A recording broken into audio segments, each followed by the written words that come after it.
Hi all. In this video, we are going to see one interesting coding problem. The problem is that remove the duplicate element from the sorted array without creating any extra memory. Okay, this is the problem. Actually, we can able to solve this problem using various techniques. Also, there is a lot of inbuilt functions are available in Python itself. So first, what I'm going to create is I'm going to create one sorted array.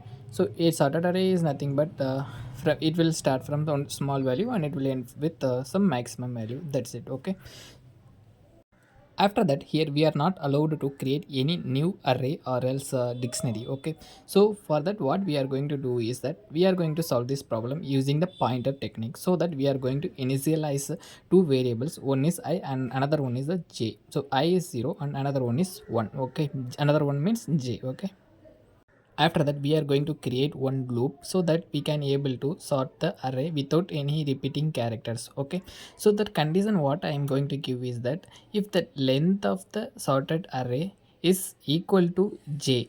Okay, if it is not equal to j, then only this loop will work. Okay, otherwise this loop will end. So that we will get to know that if the j reached the final element of that particular sorted array. Okay, that's it.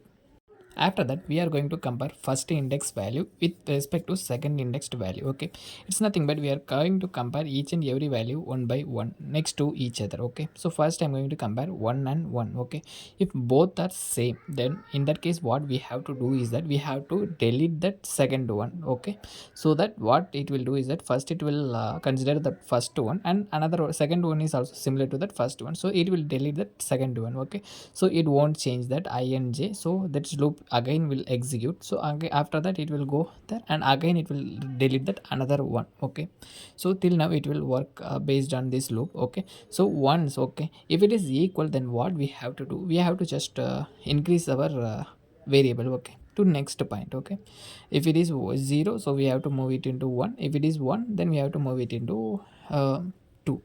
Okay, that's what that else part is doing. If I plus r is equal to 1 and j plus r is equal to 1. Okay, so now we are going to print this sorted array. So what we have to we are expecting is that we need the sorted array. Let's see what we are going to get.